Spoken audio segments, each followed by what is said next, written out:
In today's video, I'll talk a bit about the upcoming Kusama unlock from the Crowdloans, more specifically batch 2, because that's where we're going to get the unlock from next.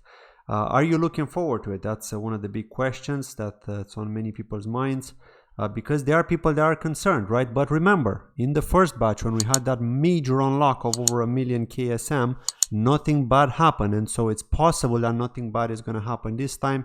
There may be a small dip in the market in terms of the Kusama market, of course, but I don't think it's something that we should be concerned about, regardless if it's a bear market or not. And so, yeah, 7th or 8th of August is when this is expected to happen.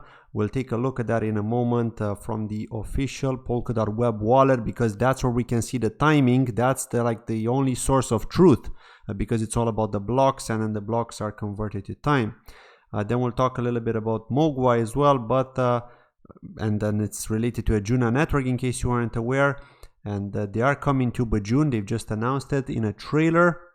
And so that's great, because we can expect Bajun to enable token transfers hopefully sometime before the end of the summer. So maybe by the end of August, early September perhaps, is when we can expect that to happen. And then of course the game to launch as well. There's going to be an earlier version of the game first, which we'll all be able to play, but you will be able to use NFTs in it. You will be able to use the tokens. And so there's definitely some great utilities there for the Beiju token.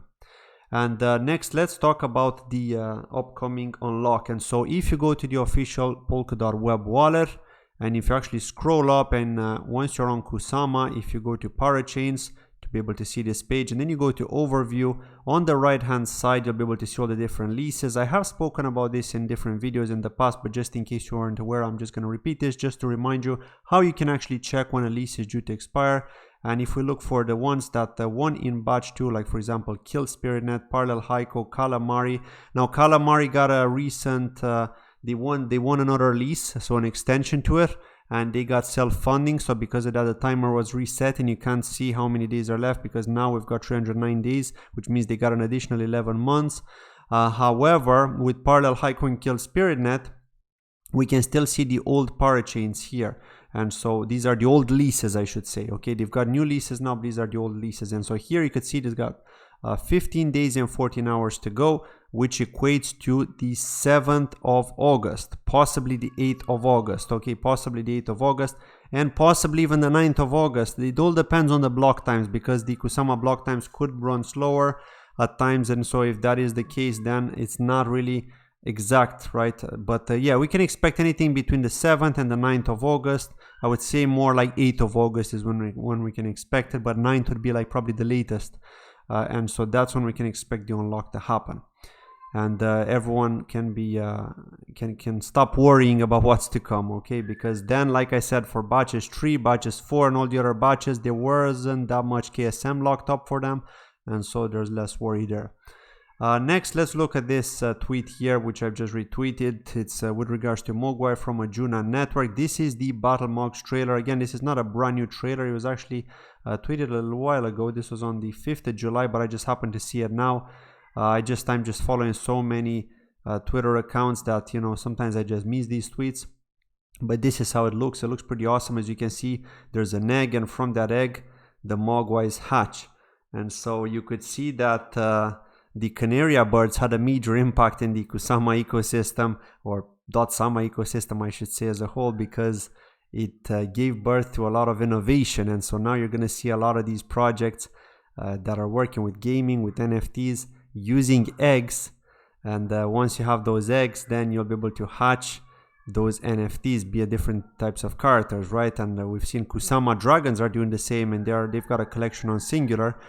Their eggs are about to hatch as well. I think sometime at the end of this month we can expect that to happen. But as you can see with the Juna, this is how it's going to be with the Mogwai game. It looks pretty cool. I really like the graphics. So yeah, this is pretty cool. I'm really looking forward to seeing this game go live. Next, let's talk a little bit about Manta Network. And so Manta have been sponsoring a lot of events. They're really trying to get the word out there. They've got some really cool things coming up for them. So because of that, they're really trying to push marketing when it comes to attending all these different conferences, attending events, holding events, you know, like managing them themselves. And so yeah, they are proud sponsors of Crypto Istanbul, or Crypt Istanbul, a zero knowledge community event in Istanbul with crypto natives.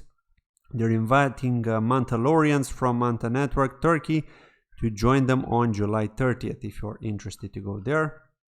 And you could see they've recorded a few sessions here of Kenny, the co-founder of Manta Network, and Calamari. You can see there's a recording here of one of their from one of their offices where they get to basically spend time looking through what's to come, the future updates from Manta Network. And so yeah, really looking forward to seeing the upcoming updates, because we know there are things coming for Manta Network. They may not have been the best at communicating to the community aside from posting about these events and conferences, but I can tell you there is something exciting coming up. You could also see that Kenny has spoken at Paris.com, which is the event that had just happened recently over in Paris, France, to talk about on-chain privacy there as well. And so yeah, don't lose hope when it comes to Manta Network. Also with regards to the privacy wallet, if you remember with the Dolphin testnet, I was telling you that you can swap tokens from the main network version, or let's say from the parachain version, over to the private version with the P in front. You did need to download this specific signer, and with that signer it was an executable file, and so not many people were confident enough to download that, because, you know, if you have an executable, it's not cool, right, on your computer. Maybe you've got an antivirus that might block it, and so they're going to integrate that within the wallet, and you're no longer going to have to do that, which is great. And so yeah, you're just going to be able to swap and make your transactions private, or let's say the tokens private, and you're going to have those P versions of the tokens, and you can expect integrations with other parachains to come as well. And yeah, this is pretty much it. I just wanted to quickly cover this. I'd say, yeah, don't worry too much about the next big unlock. I don't think it's going to have a major impact. It may surprise us, of course, don't take my word for it. It may surprise us, but I'm not too worried, considering that the big unlock that we've seen hasn't had a big impact. I don't think that this one will. Maybe the ones from batches 3 and 4, maybe, but I wouldn't be so sure, because there's not that much KSM locked up for those. It's just mostly for batches 1 and 2. So yeah, that's pretty much it. Let me know in the comments below what do you think so far of these updates with Manta Network. Are you worried about the next unlock? Let me know. See you in the next video, and thank you for watching. Bye bye.